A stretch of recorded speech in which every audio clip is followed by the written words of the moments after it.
أعوذ بالله من الشيطان الرجيم بسم الله الرحمن الرحيم إن الذين جاءوا بالإفك عصبة منكم لا تحسبوه شرا لكم بل هو خير لكم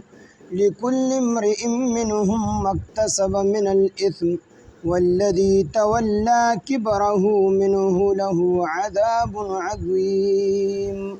صدق الله العظيم رب اشرح لي صدري ويسر لي أمري واحلل عقدة من لساني يفقهوا قولي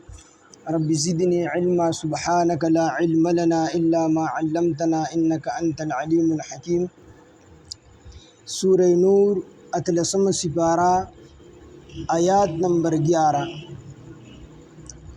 إن الذين جاءوا بالإفك عصبة منكم لا تحسبوه شرا لكم بل هو خير لكم لكل امرئ منهم ما اكتسب من الإثم والذي تولى كبره منهم له عذاب عظيم. دی آیتونو نمخ کے اللہ تعالی حد زنا ذکر کو چې څوک بدکاریو کیو پاغي باندې بیا سلور گواهان پیش کړي شي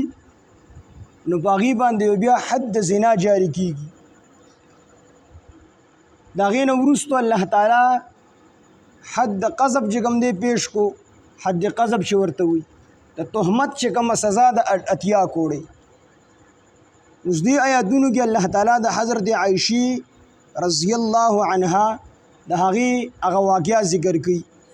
د هجرت پشپغم کال باندې بنو مستلق چې کوم دی شوی دا او دې ته بنو مرصع ویل شي. دې جهاد کې رسول الله صلی الله علیه وسلم په خپل باندې شریک او د ځان سره حضرت عائشہ صدیقہ رضی الله عنها بوله چې کله دې دغه جهاد نه واپس کېدل واپس یو ځای ته راورسېدل هلته کې پړاو واچو نو حضرت عائشہ صدیقہ رضی الله عنها دا د عمر نه کم وه وجود هم داسې نری و وزن هم ډېر کم و نو د اوښ دپاره چې کم کسان مقرر وو نو د دې دپاره یو کیجاوی جوړه کړې وه ډولۍ غونده کې د هغې نه به ګیر چاپېره څادرې ته ووې نو عایشه بیبي به هغې کې دننه ناسته وه نو کسان به رالل کیجاوی به یې کته کېښودله او په پرده کې به عایشه رضی الله عنها د هغې نه راکوزه شوله او ارام به وفرمایلو چې کوم ځای کې به د کوزېدو ځای و نو یو ځای د دې راورسېدل هلته کې پړاو واچو رسول الله صلی الله علیه وسلم صحابه کرام رضوان الله علیهم اجمعین ټول ورسره عایشه بیبي د معمول مطابق راکوزه شوله او بیا د شپې ټیمو عایشه بیبي د قضا حاجت لپاره لاړله. هلته د عایشې بیبي نه امیل چې کوم دی ورک شو نو عایشه بیبي په هغه امیل پسې ګرځېدله. د شپې په ټیم کې رسول الله صلی الله علیه وسلم حکم وکړو چې بس د دې ځای نه پاسئ چې مخې ته خپل سفر شروع. په دې کیجاوه چې کوم کسان مقرر وو هغې کیجاوه اوچته کړله په اوښ باندې کېښودله خو دا پته ورته ونه لګېدله چې په دې کیجاوه کې عایشه بیبي موجود ده او که نه ده ځکه د عایشې بیبي وجود دا وړوکې وو نری وو وزن یې کم و نو هغې ته دا پته ونه لګېدله. قافله لاړله او عایشه بیبي پاتې شوله. چې کله واپس رالله ویې کتل قافله دې تلې ده عایشه بیبي رضی الله عنها هغې منډې او ترړې ونه وهلې. دا د عمر نه ډېره زیاته کمه وه خو الله تعالی ډېر زیات لوی فهم ډېر زیات هوښیارتیا ول الله تعالی ورکړې وه. په ځان یې ساډوبي را نه وستله بلکې سوچ یې وکړو چې نبي علیه السلام ته کوم ځای کې پته ولګېدله چې عایشه بیبي نشته دی نو واپس په دې ځای راځي نو ځان یې مضبوط څادر ته وکړو او په اکه ځای باندې په کوم ځای چې قافلې فړو اچولي په اکه ځای باندې کېناستل. دې له خوب ورغی چې خوب ورله ورغی اوده شوې ده. نبی علیه السلام د دې قافلې نه وروستو حضرت صفوان رضی الله عنه مقرر کړی و چې ته به د قافلې پسې وروستو راځې نو د قافلې نه چې کوم سامان پاتې شوي یا داسې څیز غورځېدلي هغه به رالی په خپل اوښ باندې به اچوي او قافلې ته به یې رارسوي. نو حضرت صفوان رضی الله عنه را روان دی چې ویې کتل نو د بني آدم شکل یې په نظر شو او دا داسې د سحر د منځونو دا ټیم دی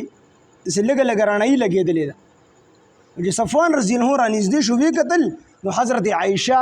رضی الله عنها د هغې د مخ مبارک نه په اوږدوالي باندې څادر نه غوندې ښکته شوي دي.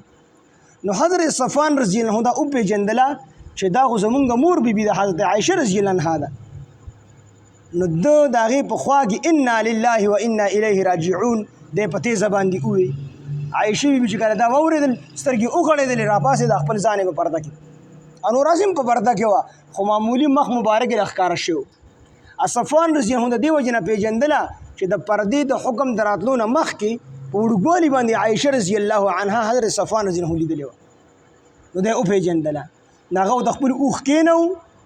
او په اوښ باندې عایشه بیبي کېناستله په پرده کې او د مهار ونیو اوښ د پیاده را روان شو عایشه بیبي په اوښ باندې ناسته. داسې د غرمې دا ټیم و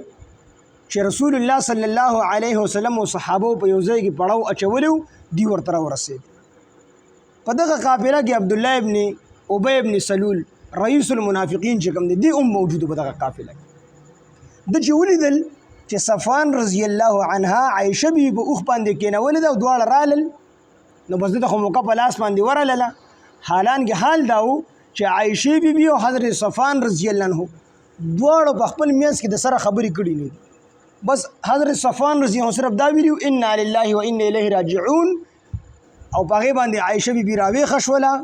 او بیا په اوښ باندې کېناستله. تر دغه ځای را رسېدو پورې یو قسمه خبر دې منځ کې نه ده خو منافقینو ته موقع په لاس باندې ورلله او عایشې بیبي پسې خبرې شروع شولې داسې وشو هغسې وشو ځان له بس خبرې شروع شولې. رسول الله صلی الله علیه وسلم هم ډېر زیات خفه و ډېر زیات غمجن او مسله دا وه چې په دې کې بعضې ساده لوح مسلمانان دا هم ملوث شو لکه حضرت حسان رضی الله عنه حضرت مصطح رضی الله عنه دغه رنګې په زنانو کې حضرت حمنا رضی الله عنها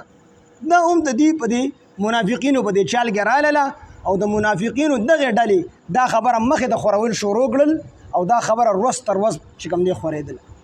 یوې میاشته پورې رسول الله صلی الله علیه وسلم د دې ظالمانو چې څومره تکلیف رسولی دی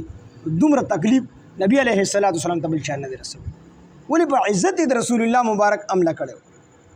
او بیا داسې بیبي چې د نبی علیه السلام په بیانو کې د ټولو نه لویه عالمه او د نبی علیه السلام په ټولو کې غیر اختیاري زیات محبت دا د حضرت عایشې رضی الله عنها سره.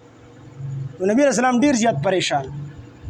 یو میاشت پس بیا الله تعالی آیتونه د حضرت عایشې بیبي په حق کې نازل کړل او د عایشې بیبي د براءت اعلان الله تعالی په خپله باندې وفرمایي. عایشه بیبي فرمایي چې زه کله دغه سفر نه واپس شوم نو زما دا طبیعت ډېر زیات خراب شو او دا طبیعت مې په دې وجه باندې خراب شو چې د نبی علیه السلام کومه مهرباني وه په ما باندې په هغې کې کمې راغی. کمې داسې راغی چې نبی علیه السلام به کله کور ته نور کله راغی نو ما سره به کېناستو خبرې ترې به وکړو او د دې واقعې نه پس چې نبی علیه السلام به راغی کور ته نو ما ته به صرف دومره ووایي چې عایشې څنګه یې بس نورې خبرې به نبی علیه السلام ما سره نه کړي دي نه را سره کېناستلې. وي زما طبیعت ډېر زیات خراب شو په دې باندې چې نبی علیه السلام په دې مهربانۍ کې دا ما سره کمې ولې راغلي. وي یو ورځ زه چې کوم دی دغه د مصطح مور مصطح دا را سره وه وي دې ته مې چې زه اودسمات دې راوځم ما سره لاړه شه. وي دا زما سره ووتله وي دواړه روان یو بار صحرا طرف ته ځکه هغه وخت کې چې کوم دی کور کې سیسټم نو د قضا حاجت ټول خلک زنانه به هم بهر وتلې او نارینه به هم بار وتل سارا ته. نو وي دا را سره وه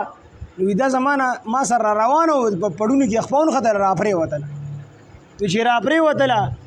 نو وي د دې د خولې نه غیر اختیاري ته ور وختل چې مصطح ته هلاک شي. نو ما ورته ویل چې بیبي دا تا څه ووایې. عایشه بیبي فرمایي وي دا تا خو تا ډېره غلطه خبره وکړله خپل زوی ته یې خیرې وکړلې.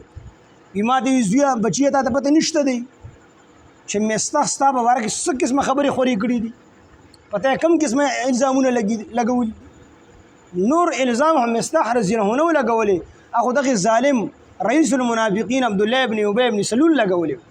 او ځان سره نور د منافقینو ډله تیاره کړې وه. دوی خو د هغې په هغه چال کې راغلي وه چې ځانه وي ما دا ټوله خبره وکړله. وي زه هسې هم بیماره وم او چې دا خبره مې واورېده بیماري مې نور هم زیاته شوله. کور ته رالم رسول الله صلی الله علیه وسلم د معمول مطابق راغی. ایمان تپوس کو چې عائشه څنګه ای؟ ما ورته چې بس خیمه. ما ورته چې د الله پیغمبره زه پلار کره لاړه شم. ما د اجازه راکړه چې لاړه شم. زه پلار کره لاړم د دې خبرې د معلومولو لپاره چې ما ته ام مستح رضی الله عنها کوم خبره کړې ده نو دا صرف دې ته پته راو کنور خلکو ته هم پته ده. وی مور ته می خبره وکړل چې مور ته قشاند چل نه خلک خبرې کوي ما ته دا خبر را رسیدل چې دا خبره رښتیا ده او کنه. مور راته وی چې دا خبره خو رښتیا ده خو د خلکو خبرې ما اوره بس دا خو ستا په شان دي د ښځو پسې خلک خبرې کوي ته د خاوند ډېره زیاته خوښه یې او ډېر در باندې خفه کېږي نو خلک خو به در باندې الزامونه تړي بس دې خبرو کې ګوتې مه وهه. ما ورته څنګه په دې خبرو کې ګوتې نه وم دا د صبر کولو خبرې دي. زه خاموش نشم کېناستلی. ټوله شپه باندې مې الله تعالی ته وجړل دروازې به مې جړل د شپې به مې جړل او په پټه به مې هم جړل په ښکاره به مې هم جړل ډېره زیاته وي. اخره کې راله مور خواله راله پلار راله خواله راغی ابوبکر صدیق رضی الله عنه ما سره کېناستل چې هسې نه د ډېر خفګان نه زړه وچ شو د دې وجې ما سره کېناستل. وی دې کې مې کاته رسول الله صلی الله علیه وسلم راغی. وی چې هغه راغی وی ما ته وی چې عایشه عایشه رضی الله عنها چې کله کور ته راغله نو نبی علیه الصلاۃ والسلام کور ته راغی او په خپله کورنۍ کې دوه کسان حضرت علی رضی الله عنه او حضرت اسامه رضی الله عنه دا دواړه یې راوغوښتل دې سره یې مشوره وکړه چې څه کول پکار خلک خو لګیا دي موږ پسې خبرې کوي او خبره روز تر روز چې کوم دی شهرت مومي مشهورېږي څه کول پکار دي. حضرت اسامه رضی الله عنه دا مشوره ورکړله چې د الله پیغمبره عایشه رضی الله عنها زما د حسن ظن مطابق دا پاکه ده او چرته به د دې نه داسې کار نه وي صادر شي. حضرت علی رضی الله عنه د نبی علیه الصلاۃ والسلام دغه دپاره چې د دې دا غم لږ کم شي د دې دپاره نبی علیه الصلاۃ والسلام ته علی رضی الله عنه عرض وکړو چې یا رسول الله په تاسو باندې خو الله تعالی تنګسیا نه ده راوست نو که د خلکو د افواګانو د وجې ستا زړه مبارک د عایشې رضی الله عنها نه تنګ شوي وي نو خیر د نورې ښځې هم ډېر شي د بله ښځه ځان نه وکړه. نبی علیه السلام بیا حضرت بریره رضی الله عنها راوغوښتله دا د دې خادمه وه. بریره رضی الله عنها چې راغله نو نبی علیه الصلاۃ والسلام یې تپوس وکړو چې عایشه رضی الله عنها څنګه ده دا خلک څه وایي. نو بریره رضی الله عنها ورته وایي چې د الله پیغمبره عایشه رضی الله عنها ماشومه ده په هغې کې خو ما د غیبو خبرې نشم کولی ما څه نه دي لیدلې سوا د دې خبرې نه چې کله وړه واغږي نو په کولپۍ باندې سر کې نه دي د وړوکوالي د وجې نه شدن دومره ماشومه ده وړه واغږي کولپۍ باندې سر کې نه دي راشي اوده شي نو چې رابېښه شي وړه پیزې خوړلي هغه دومره ماشومه ده هغه د دې خبرو نه ده. نبی علیه الصلاۃ والسلام دلته کې عایشه رضی الله عنها جاړي هلته کې نبی علیه السلام خفه دی. نبی علیه الصلاۃ والسلام را روان شو د عایشه بیا کور عایشه بیبي جاړي مور ورته هم راله کېناسته پلار ورته هم کېناست یاسې نه د اړې وچ دې کې نبی علیه السلام را دننه شو او عایشه بیبي ما سره زما خاوند یعنې رسول الله صلی الله علیه وسلم کېناست. وی ما ته وی چې عایشې کو تا دا کار نه کړی دا خلک په تا باندې الزام لګوي نو الله تعالی به ستا صفایي په وخت باندې زر چې کوم دي وکړي ستا صفایي به وشي کو چېرې څه لغزش ته نه شوي وي نو د الله تعالی نه په سجه باندې توبه وباسه الله تعالی معاف کوونکی. زه ډېره زیاته غوسه شوم ولې چې سړي کې یو کار نه نو دته چې څوک معمولي غوندې خبرو کې دله بیا غوسه ورځي. وي ما خپل پلار حضرت ابوبکر صدیق رضی الله عنه ته وی چې باباجي جواب ورکړه نبی علیه السلام له بیا عذر پیش کو چې زه جواب نشم ورکوی. بیا یې مور ته ووایي چې مورې نبی علیه الصلاۃ والسلام له جواب ورک وی هغې هم عذر وکړو چې زه نبی علیه السلام له جواب نشم ورکولی وی په خپله باندې را مخکې شو مجبوراً په خپله مې جواب ورکړو. هغه الفاظ د عایشې رضی الله عنها د احادیثو مبارکو کتابونو را نقل کړي دي. الفاظ دا دي عایشه رضی الله عنها زه ور مخکې شم وی ما چې والله لقد عرفت لقد سمعتم هذا الحديث وی په الله تعالی قسم چې په تحقیق سره ماته معلومه ده چې تاسو کومه خبره اورېدلې ده نبی علیه السلام ته تاسو کومه خبره اورېدلې ده حتی تر دې پورې استقر فی انفسکم تاسو دا خبره دومره اورېدلې ده چې دغه خبرې ستاسو په زړه کې قرار نیولې ده دا خبره ستاسو په زړه کې مضبوطه شوې ده ولئن قلت لكم کو چېرې زه ووایم تاسو ته چې انی بریئة بېشکه زه بری یم خو زه تاسو دا خبره وکړم چې زه د دې خبرې نه بری یم نو دا خبره دومره مضبوطه شوې ده ستاسو په زړونو کې چې والله یعلم الله تعالی ته پته ده چې زه بری یم والله یعلم انی بریئة بېشکه کو زه تاسو دا خبره وکړم چې زه د دې خبرې نه بری یم او بېشکه الله تعالی ته پته ده چې زه د دې خبرې نه بری یم کو دا خبره زه تاسو ته وکړم نو لا تصدقوني تاسو به د دې خبرې هرګز تصدیق ونه کوئ زه به تاسو ته ووایم چې زه د دې نه بری یم الله ته هم پته چې زه بری یم خو تاسو به د دې خبرې تصدیق ونه کوئ ځکه دا خبره ستاسو په دې زړونو کې دومره مضبوطه شوې ده او بیا مې ورته وویل چې لینې اعترفتو کو چېرې ما اعتراف وکړو لکم تاسو ته بامر په دغه کار باندې اعتراف مې وکړو چې او دا کار مې کړی دی الیاذ بالله والله یعلم الله تعالی ته پته ده چې انی منه بریئة چې بېشکه زه د دې نه بری دی نه یم زه بری یم خو تاسو ته مې صرف اقرار وکړو ولا تصدقوني نو تاسو به خامخا چې کوم دی تصدیق د دې خبرې وکړئ چې بالکل د رښتیا وایي یعنې که ما ووایي چې زه بری یم نو تاسو به تصدیق ونه کوئ دا خبره ستاسو منافقانو په زړونو کې دومره مضبوطه کړله او که ما ووایي چې او ما اقرار وکړو اعتراف مې وکړو نو تاسو به زما تصدیق وکړئ چې بالکل د رښتیا وایي والله فالله تعالی قسم لا اجد لي ولکم زه نه مومم د ځان دپاره او ستاسو دپاره په خپله معامله او ستاسو په دې معامله کې نه مومم مثلا سوا د یو مثال نه هغه مثال څه دی الا کما قال ابو یوسف لکه څنګه چې فرمایلی ابو یوسف او عایشه بیبي فرمایي چې په دغه ټایم کې ما د یوسف علیه السلام د پلار نوم هم نه راتلو د یعقوب علیه السلام ما ځکه وویل چې د یوسف علیه السلام پلار څنګه فرمایلي چې فصبر جمیل والله المستعان علی ما تصفون چې بس صبر چې کوم دی دا ښکلی کار دی او دا ښه کار دی بس زه به هم صبر کوم مطلب یې دا و خو زه تاسو ته ډېر دلایل پیش کوم خو تاسو زما خبره نه منئ نو بس دغه خبره ده چې زه به ستاسو د خپلې معامله کې د یوسف علیه السلام د پلار هغه مثال ورکړم چې هغه ویلي چې بس صبر جمیل والله المستعان علی ما تصفون نو بس زه هم وایم چې صبر ښه کار دی نو او یې رامنډه مې کړله او یې په خپله بستره کې سم لاستم او فرمایي چې ما خپل پلار ته وویل چې تاسو جواب ورکړئ بیا مې مور ته وویل چې تاسو جواب ورکړئ په دغه ټایم کې زما سترګو کې اوښکې مکمل ختمې شوي وي زما د سترګو نه نور اوښکې نه راوتلې په دې ټایم کې چې ما دا کوم جواب ورکړی دی نو داسې هوښیاران خلک داسې قسمه خبرې نشي کولی ځکه سړي باندې روب راځي او دا ډېره ماشومه وه عمر یې کم و په دغه ټایم کې یعنې پخه ښځه نه وه عمر یې کم و بیا هم داسې خبره وکړله عایشه بیبي زه په منډه لاړم او بستره کې سم لاستم وی مونږ زما والد صاحب او زما مور او رسول الله مبارک صلی الله علیه وسلم دې لا پاسېدلي نه وو چې په نبي علیه السلام باندې د وحي کیفیت جاري شو په سخت ژمي کې د رسول الله صلی الله علیه وسلم په تندي مبارک باندې خوله راغله او چې خوله راغله آیاتونه نازل شو زما د براءت وی ما ته خدا پته نه وه وی دا مې یقین و چې الله تعالی به زما صفایي بیاني خو نبي علیه السلام ته به خوب کې راشي ځکه د پیغمبر خوب هم وخي چې عایشه بیبي صفا ده خو دا مې یقین نه و چې الله تعالی به زما په قرآن کې زما په براءت کې آیاتونه نازلي هغه بیا تر قیامته پورې خلک تلاوت وي ځکه ما خپل ځان د دې مرتبې نه ګڼو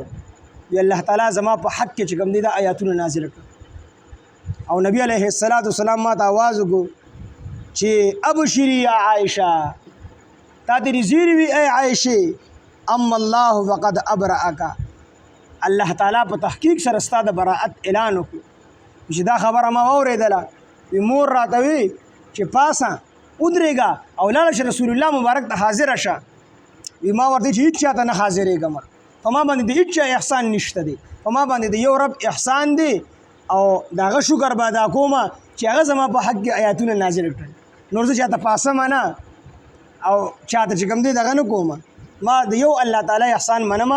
چې هغه الله احسان وکړو او زما هغه مې لرې کو عایشه رضی الله عنها فرمایي چې ډېره زیاته خوشحاله شوم په دې باندې دا واقعه د افق وه چې منافقینو رسول الله صلی الله علیه وسلم په پاکي بیبي باندې تهمت لګولې دي. بیا چې کوم دی آیاتونه نازل شول